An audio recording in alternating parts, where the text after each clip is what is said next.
rekamannya nanti akan diupload ke YouTube. Jadi ini ceramahnya akan direkam, diupload ke YouTube. Saya akan fokus ke dua hal. Satu, saya akan cerita dulu tentang server buat sekolah. Bus. Ini lagi direkam juga ya muka saya ya. Emang menarik buat dilihat ya.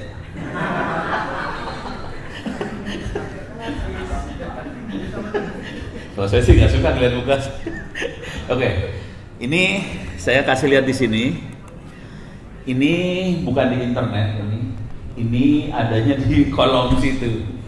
Jadi kalau yang depan bisa lihat itu di kolom situ ada, nggak usah lihat, perlu diangkat, nggak usah ada. Hah? Oh, ditarik.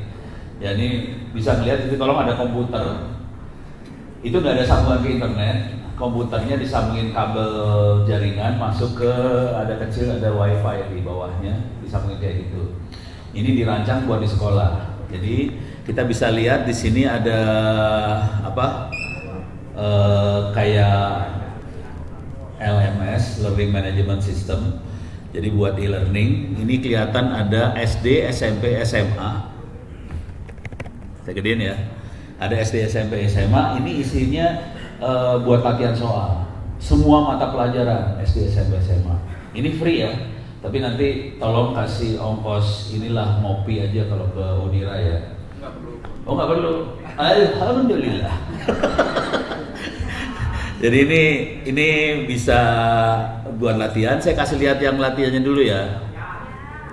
Ini bentuknya sini nih saya masuk ke kelas 9 matematika. Contoh. Sebenarnya di sini sampai SMA juga ada sih. Kemudian di sini nih contoh soalnya. Coba sebuah foto ditempel pada selembar karton ukuran 30 cm, lebar 20. Di sisi kanan foto masih terdapat sisa karton 2 cm. Jika foto dan karton sebangun, luas daerah karton adalah berapa cm? Nah, bisa jawab nggak? Hah?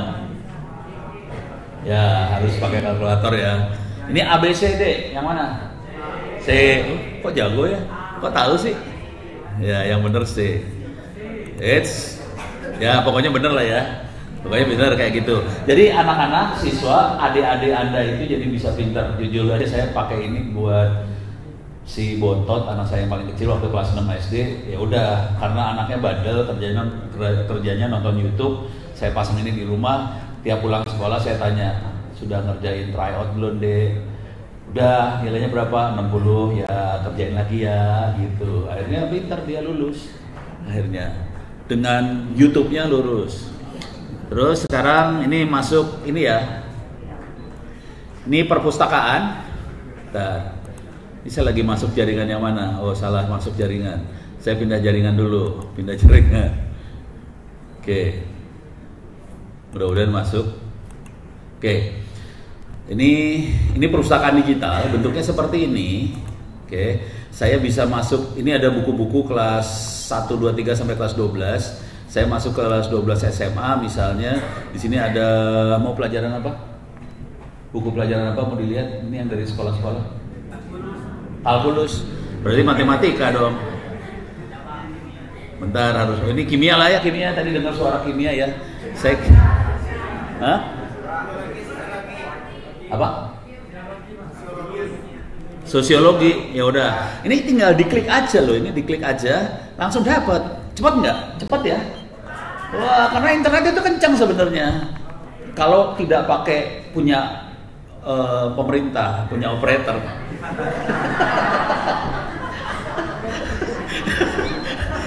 Lawong ini cuma segitu aja ya, udah kenceng lah. Itu jaraknya cuma berapa jengkal tuh dari sini ke sini ya. Ya udah kenceng banget. Ya, udah beres ya. Jadi buku gratis bisa di-download. Terus saya akan masuk lagi di sini. Yang ini Wikipedia. Jadi dalam situ ada Wikipedia, tapi Wikipedia-nya kopian dari internet. Jadi tidak perlu ada internet di sekolah, nggak perlu internet. Kita bisa klik di sini Wikipedia. Nah, kita bisa masuk.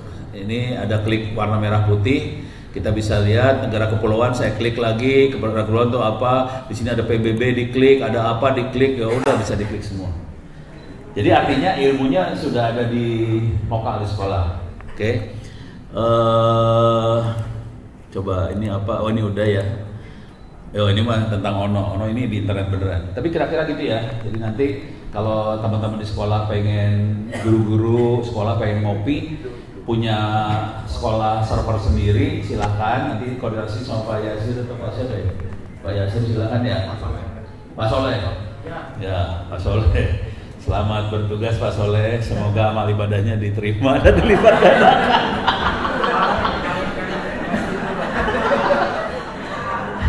Tapi ngomong jujur terus terang dulu ya. Yang pakai ini di Indonesia, Jawa Barat. Jadi Dinas Pendidikan Jawa Barat sedang mengembangkan 2 sekolah-sekolah di Jawa Barat. Kemudian juga yang aktif juga kalau Dinas Pendidikan SMA SMK karena dia provinsi. Kalau di level SD sama SMP UPI, Universitas Pendidikan Indonesia, dia lagi mengerjakan di Jawa Barat juga. Saya berharap Unira bisa mengembangkan di Madura, mudah-mudahan nanti bisa dijadi contoh buat di Jawa Timur. Contohnya adalah Unira Madura. Kalau ini bisa terjadi, yang saya yakin ini bisa membuat teman-teman di Jakarta, Dignas jadi kebakaran jenggot. Loh kok bisa ya? Itu karena ini jarang kayak gini ya.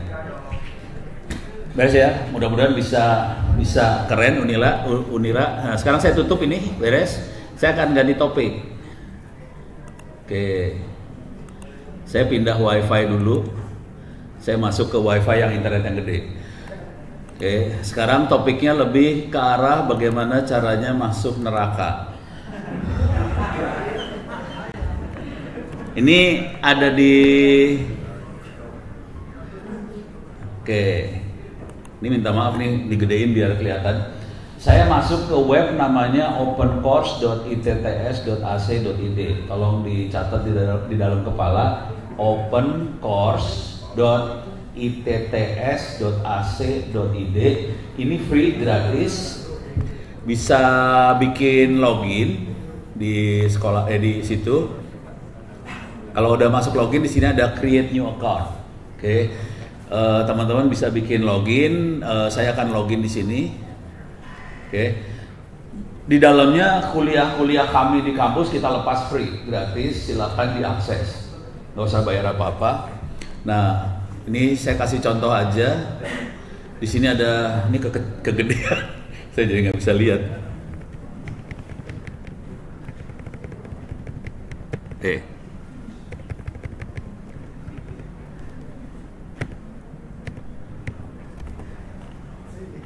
Saya coba tar.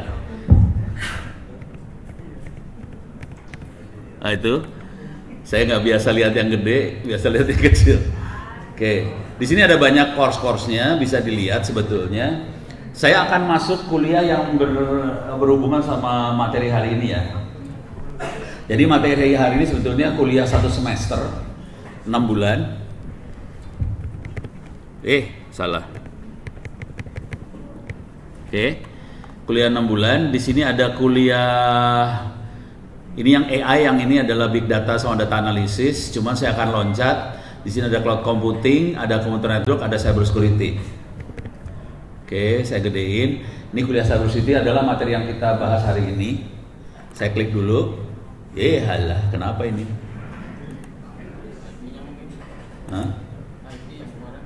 IP ya? Nggak butuh kan, ini masalah amal ibadah aja ini mah. Ini kuliah cyber security gratis, teman-teman bisa akses. Materinya kira-kira seperti ini. Pertama ada beberapa modul tentang jaringan yang lebih advance, jaringan yang lebih rumit daripada kuliah jaringan yang biasa.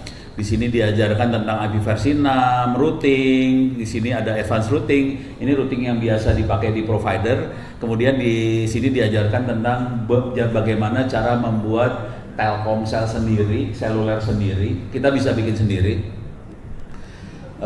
Kita di kampus bikin 5G sendiri dan operasional, kecepatannya 800 Mbps.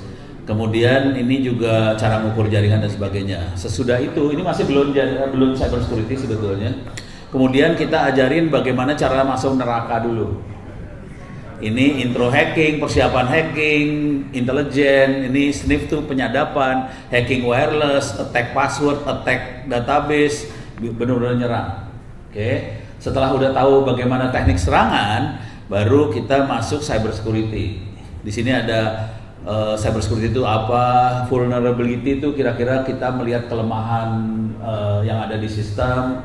Kemudian kita mulai masuk ke dasar dari mengamankan server, firewall, bagaimana kita nge-remote sistem tapi aman. Kemudian ini juga VPN yang sering dipakai buat nge-bypass blokiran punya Kominfo. Di sini terangkan tekniknya kayak gimana supaya bisa tetap masuk ke situs porno pakai VPN.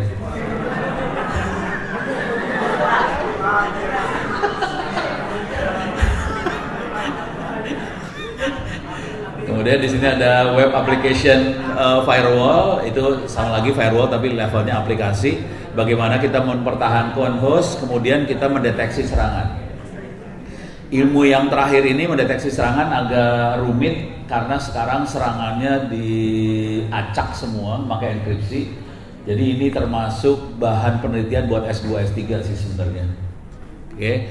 Kemudian kalau sudah mengerti itu semua, jadi cyber security itu kayak satpam lah sederhananya. Untuk bisa jadi satpam yang jago, yang baik, harus ngerti bagaimana cara maling bekerja. Jadi saya ajarin dulu cara maling bekerjanya, baru saya ajarin jadi satpamnya. Oke. Ya tinggal masalah, itu kan tipis antara surga sama neraka ya. Jadi ya mudah-mudahan ada semua taubat masuk surga. Mudah-mudahan. Nah kemudian setelah itu ngerti, kita ada dua lagi ilmu lagi yang ada juga di kuliah itu. Yang satu namanya forensik. Forensik adalah mencari barang bukti kalau ada kejadian perkara, dan ini biasanya dipakai sama polisi. Yang ini adalah Information Security Management System, ini auditor. Bagaimana kita mengaudit sistem ini bagus atau enggak, kira-kira gitu. Sekarang saya kasih tahu gajinya dulu ya, gaji. Cyber security itu gajinya keponakan saya main di situ, jadi pegawai. Dia dari Unibraw, akhirnya kerja di perusahaan cyber security. Kan kemarin perusahaan data nasional Indonesia jebol, dia langsung kipas-kipas dapat duit puluhan juta.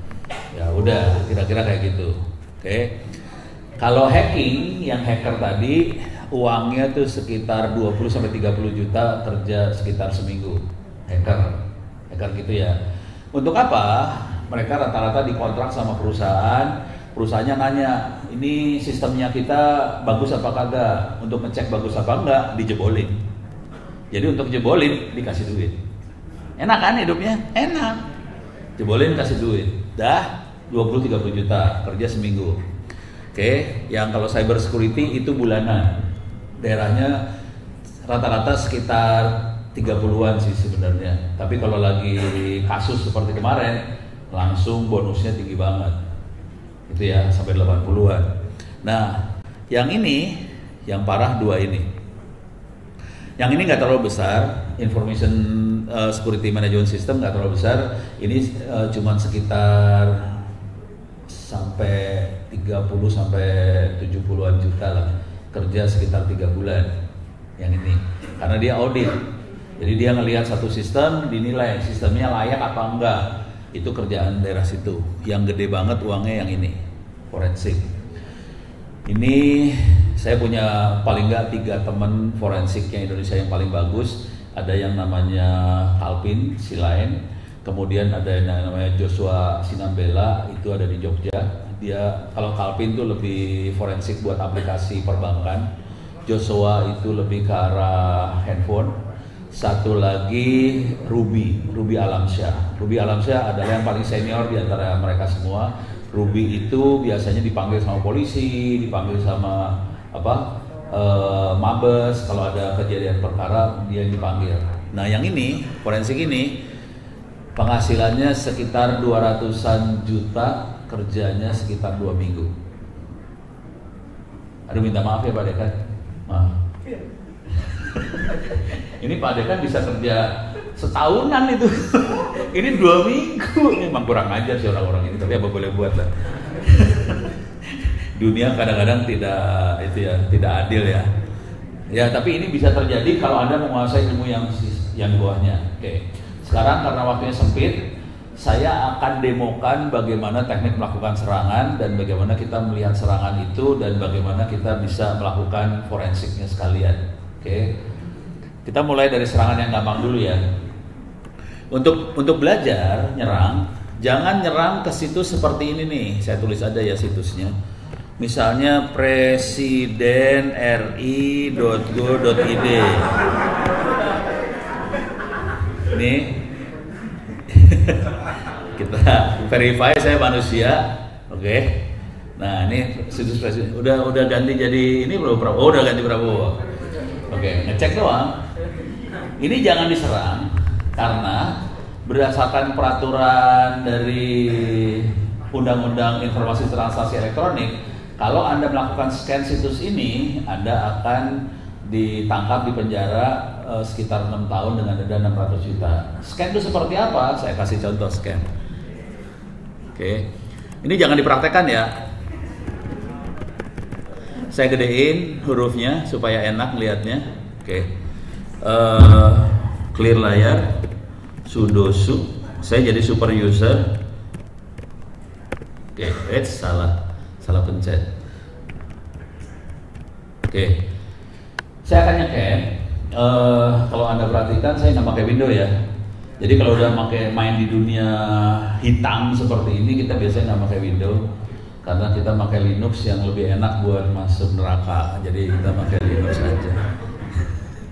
Scan pakai ini biasanya Nmap. Mudah-mudahan saya install -H. Oke, belum diinstal. Saya akan install dulu Nmap-nya. apt install Nmap.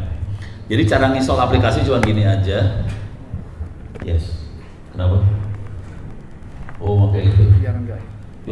Biar. Oh, siap. Biar enggak. Cek. Oh, harus di on dulu. Nyalakan. Harus dinyalakan. Weh, harus. Oh. Itu receivernya di situ. Oke. Jadi tadi barusan saya kasih lihat bagaimana cara saya install ya. Wow. Sip. Oke. Bingung. Ya. Gini aja kali ya. Ya udah gini aja dah. Ya. Sip. Deh. Ya udah. Hah? Lebih enak gini kali. Kan ini. Ya. Ini harus nyosor. Ya ini emang dipakai buat yang suka nyosor ya.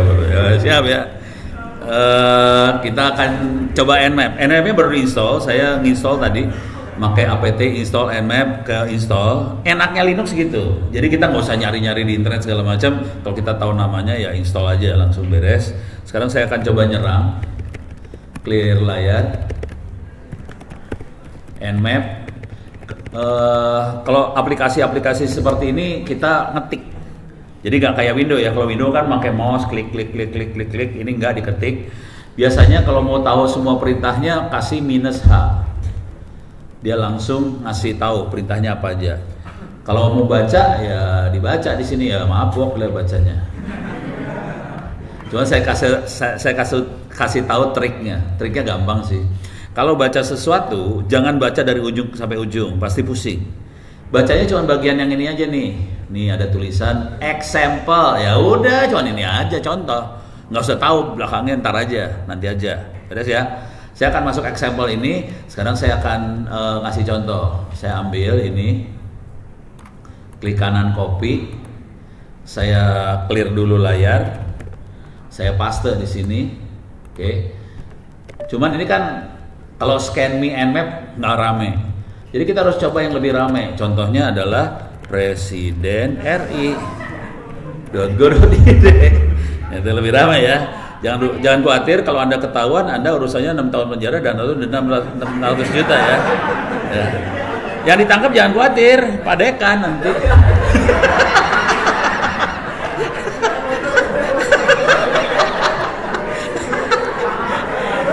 Ini cara nyerangnya gimana? Saya pencet enter nih, enter. Nah, nyerang dia, udah beres, siap. Jadi jangan khawatir, ini kan saya pakai Telkomsel. Telkomsel ini lihat, Telkomsel akan lihat ini dari mana masuknya. Oh, pakai handphone, pakai modem, oke. Dari mana lokasinya? Dari Unira. Ya udah, santai.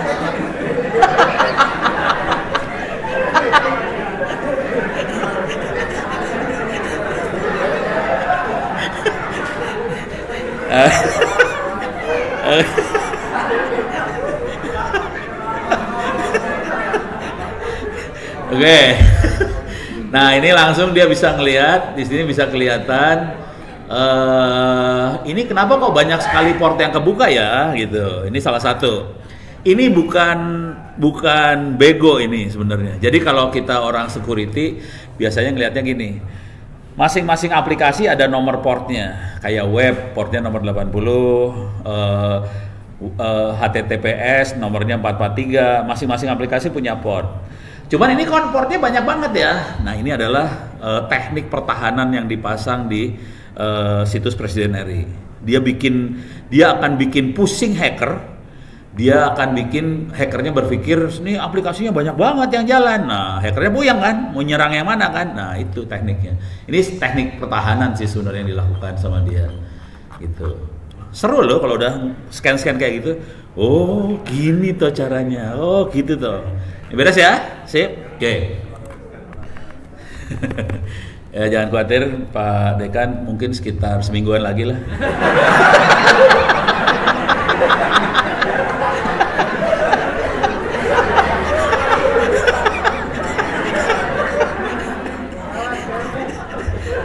Habis ini Pak Dekan ngomong sama Pak Yasir, lain kali ono jangan diundang lagi. Ini penjahat. Oke, sekarang saya akan coba ngasih lihat bagaimana kita melakukan penyadapan.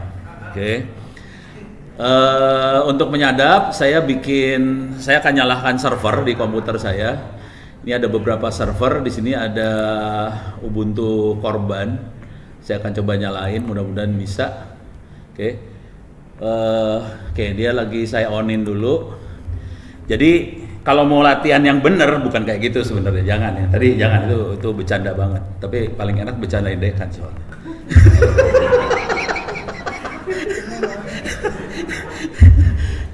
Nah, ini kita harus bikin server supaya kita bisa nyerang.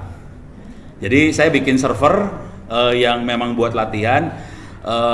Server ini ada di hard disk yang 1 tera yang ada di Pak Yazir. Ada di folder ISO. Filenya sebenarnya formatnya bukan ISO, filenya formatnya OVA. OVA itu bisa dijalankan di VirtualBox. Ini saya jalankan di VirtualBox nih. Minta maaf nih kalau saya ngomongnya kecepatan ya. Saya harus nerangin VirtualBox itu apa segala macam. Ya nanti pelan-pelan lah ya belajar VirtualBox itu apa segala macam ya. Tapi intinya saya menjalankan komputer dalam komputer. Jadi server ini saya jalankan dalam komputer ini lagi. Oke. Ini dia sudah jalan, sudah on. Saya coba cek dulu. Saya akan login dulu ya. Nggak bisa lihat kan passwordnya? Nggak bisa kan? Aman kan? Kelihatannya aman ya.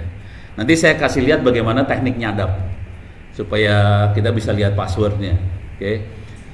Saya cuma pengen tahu nomor IP-nya berapa. Jadi harus ngerti dulu yang kayak gitu-gitu ya. IP address itu apa segala macam. Ini adanya di kuliah jaringan. Oke, nanti kalau kuliah jaringan mulai belajar IP address apa segala macam. Ini lemot banget servernya. Oke, saya tutup dulu yang ininya. Oke, udah keluar, clear. Saya akan ketik if config, enter.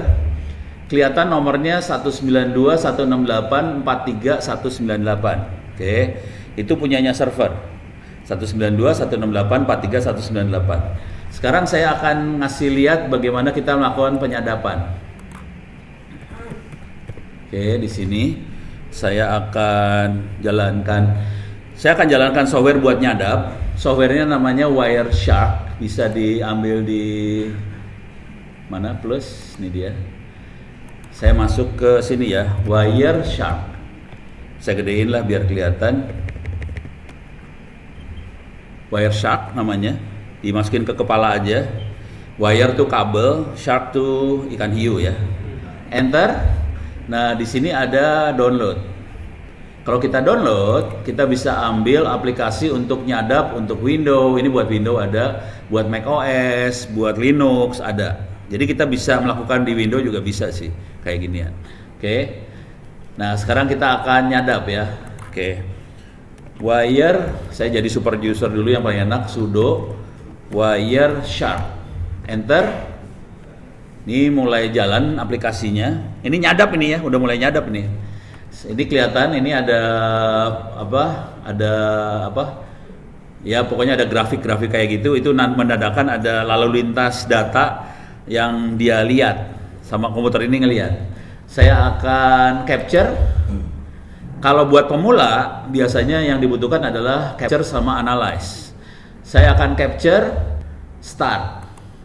Dia mulai start nyadap. Kalau buat orang biasa mungkin pusing kayak ginian ya. Pak Dekan pusing kan? Pak Dekan pusing, apalagi nanti minggu depan pusing.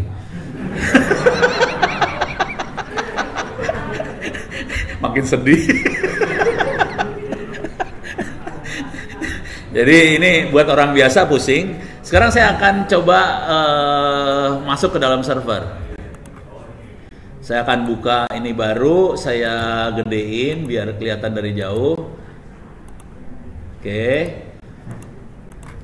Saya akan telnet 192.168.43.198. Telnet adalah aplikasi untuk masuk dari satu komputer ke komputer lain.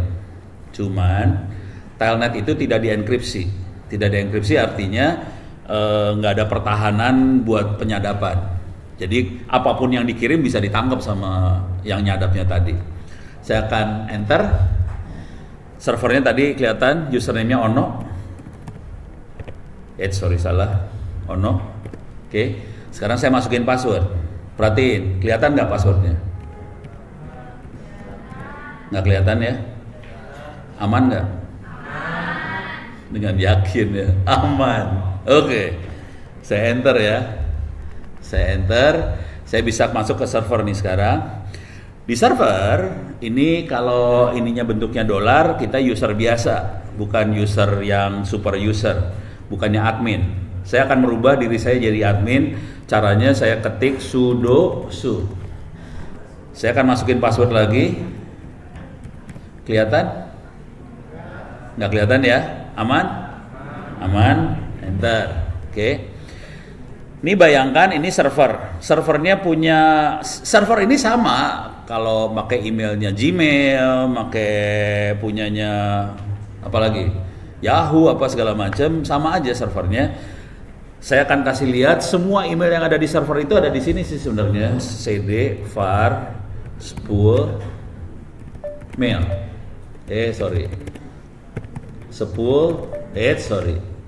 Mail. Oke. Saya ls, saya kasih lihat ada satu file namanya Ono. Saya sebagai admin bisa lihat isi file itu more Ono. Nah, ini kita bisa lihat isinya. Ini ada dari Presiden RI Pak Prabowo ngirim mail ke seluruh santri di Gontor. Hati-hati adik-adik, hati-hati ya sama Ono, dia suka ngaco, jangan lupa sholat 5 waktu.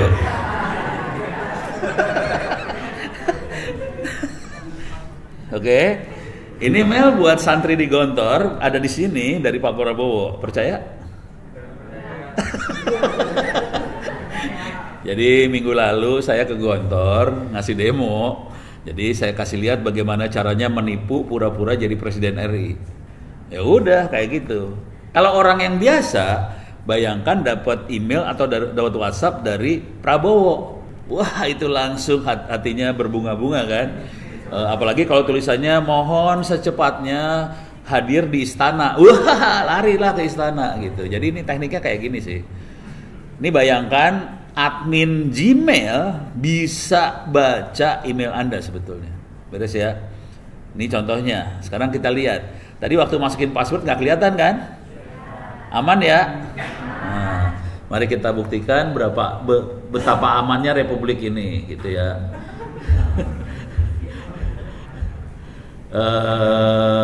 Mana dia? Ini dia wireshark-nya. Uts.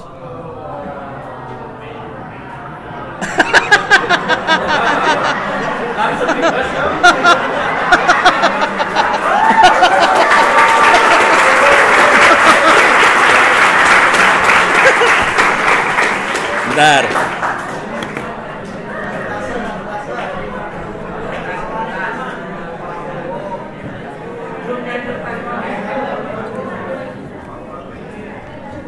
Ya. Yaudah. Tanya jawab aja ya. Tanya jawab ya. Jawab. Ini saya tadi berusaha mau rekamannya, terus saya berhentiin, tapi nggak nemu ininya. Ini gimana? Ada pertanyaan? Ya, silakan. Oh, ya situ aja nggak ada mikrofonnya mati. Nggak ada. Assalamualaikum warahmatullahi wabarakatuh. Sebelumnya terima kasih kepada Bapak Mono telah memberikan saya kesempatan untuk bertanya suatu kebanggaan bagi saya. Langsung saja, seiring dengan perkembangan zaman, dunia mengalami perkembangan yang dimana perkembangan ini termasuk menggabung perkembangan teknologi yang dimana sekarang teknologi itu menghasilkan AI atau artificial intelligence. Namun tentu AI itu memiliki sisi positif dan negatifnya. Sisi positifnya, dengan AI kita bisa belajar tentang banyaknya ilmu termasuk ilmu komputer juga. Nah, dan juga di sini ada sisi negatifnya juga, yang dimana AI dapat mengubah wajah serangan DDoS atau distributed denial of service dengan kemampuan untuk menyesuaikan taktiknya secara otomatis lewat AI. Dan dalam menghadapi serangan yang semakin pintar ini, apa pendekatan paling efektif untuk mengembangkan pertahanan yang adaptif dan cerdas? Oke, cukup itu saja pertanyaan dari saya.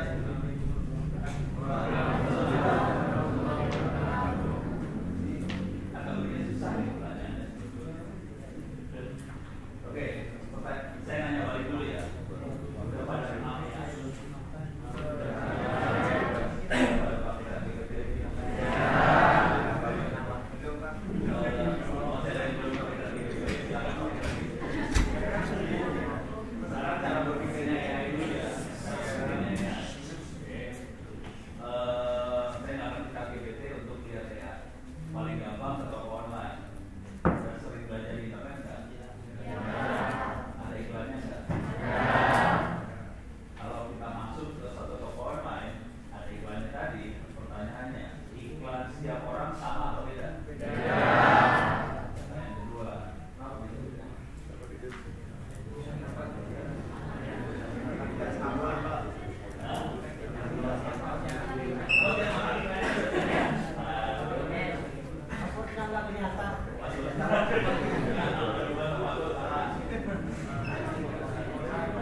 Riwayat pencarian, satu dan pencarian dicatat ya.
bisa kita ngomong AI bisa juga bisa.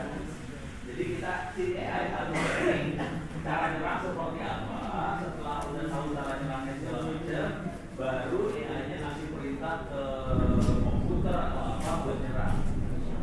Kalau nggak dikasih perintah seperti itu, ya nggak bisa. Jadi itulah yang bisa terjadi kalau AI-nya dibinterin. Ya. Nah, untuk sampai level seperti itu, nggak gampang. Si Google Map tahu nggak? Dia ngumpulin datanya berapa lama?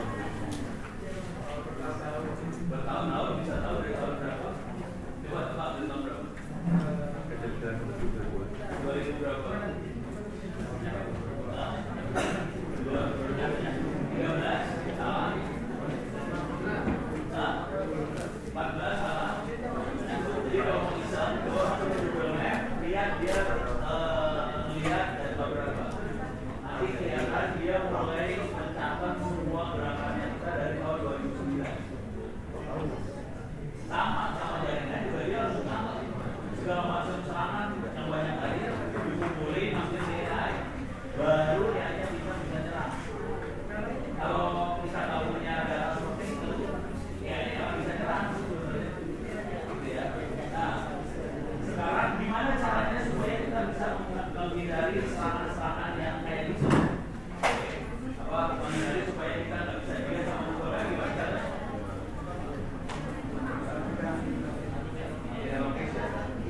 Jadi kita harus hati-hati. Kalau supaya kita nggak kelihatan sama tokoh lain, gimana caranya? Nggak usah belajar.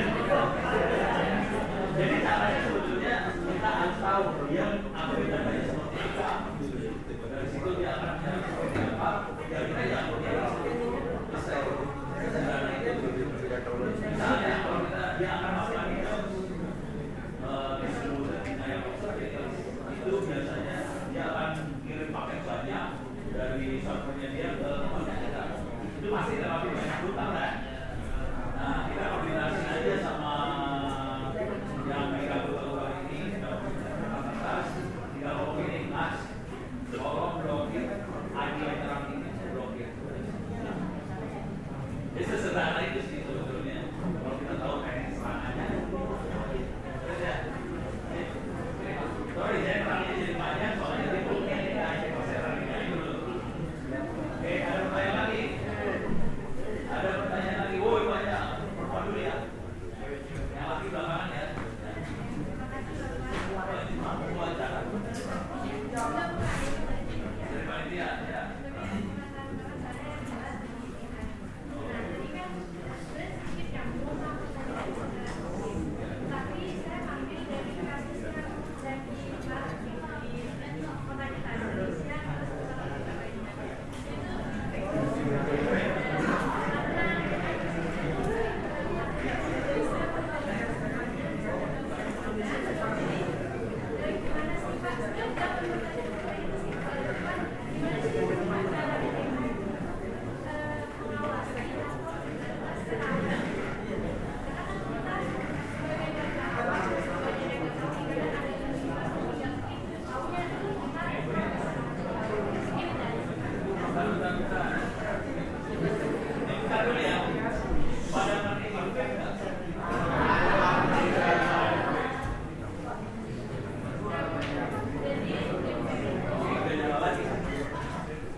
Deepfake dulu ya. Kita tanya jawab aja ya, lebih seru kayaknya ya.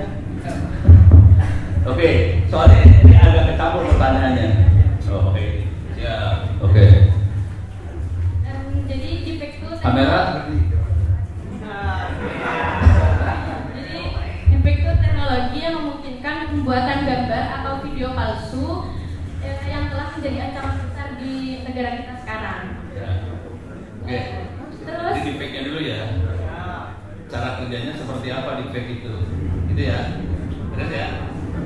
Jadi deepfake itu orang bikin video palsu, bikin suara palsu, yang ngikutin orang lain. Kira-kira gitu ya. Oke. Pertanyaannya gimana cara kerjanya di fake atau gimana dulu? Jadi pertanyaannya itu cara kerjanya bagaimana AI dapat digunakan untuk melawan serangan fake. Oke. Ini ngomong jujur dulu. Kalau saya jadi orang ada di fake, yang saya lakukan nggak pakai AI dulu. Saya tidak pakai AI dulu. Jadi misalnya gini, ini ada di fake. Misalnya ini Pak Bupati ya di sini. Pak Bupati ngasih ceramah, ngasih sambutan, tapi dia nggak pernah ngasih sambutan seperti itu karena pakai di fake. Yang saya lakukan nggak pakai AI sebetulnya. Yang akan saya lakukan pertama kali adalah saya nelpon bupatinya atau sekretaris bupati. Pak, bener Bapak ngomong kayak gini. Udah beres. Bapaknya akan ngomong kan? Enggak, bohong. Nah, udah beres, selesai. Yang paling gampang itu dulu ya. Nah, sekarang kalau kita mau pakai enggak hanya ke Pak Bupati, biasanya taktik yang saya. Jadi kalau udah ada serangan kayak gitu, jangan AI lawan AI pusing kepala kita. Soalnya kita kan belum menguasai AI. Jadi kalau ada serangan seperti itu, satu nanya ke orangnya langsung. Kedua, yang saya lakukan adalah kira-kira ini. Kira-kira ini yang gerak ini dia benar atau bohong sih? Soalnya di fake kelihatan ini gerakannya biasanya nggak kayak manusia yang normal gitu. Kayak gambar digerakin. Kadang-kadang cuma perutnya aja yang gerak gitu. Jadi kalau gerakannya mencurigakan, jangan langsung percaya gitu. Nah, nanti kalau pakai AI-nya kalau pakai AI ini tekniknya agak rumit, tapi kira-kira logika berpikirnya gini. Ini kalau ada deepfake, tidak seluruh gambar bergerak sebetulnya. Kalau gambar beneran, semuanya gerak. Kalau orang tuh akan cenderung bergerak semua kan. Kalau gambar tidak semua bergerak, nah sebetulnya pakai AI bisa deteksi berapa persen dari gambar itu yang bergerak sebetulnya. Nanti dia akan ngasih kayaknya persentase dari gambar yang bergeraknya cuma sekian persen ya. Kalau banyak yang bergerak, kemungkinan itu makhluk beneran. Kalau yang bergeraknya cuma sedikit, kemungkinan itu makhluk bohong. Kira-kira gitu sih teknik. Cuma nanti ini bagian dari penelitian, dari riset. Jadi nanti bisa riset gimana cara deteksi deepfake.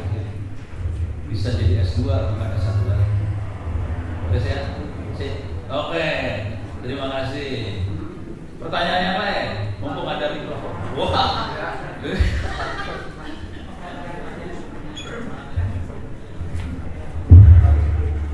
Ini saya save dulu lah. Baik, assalamualaikum warahmatullahi wabarakatuh. Waalaikumsalam. Sebelumnya terima kasih kepada Bapak pemateri kita yaitu Bapak Wono Purbo selaku Pakar IT Indonesia telah memberikan saya waktu untuk bertanya. Oke. Ini pertanyaan saya sedikit kompleks Pak, dengan pengalaman dan juga yang terjadi pada saat ini.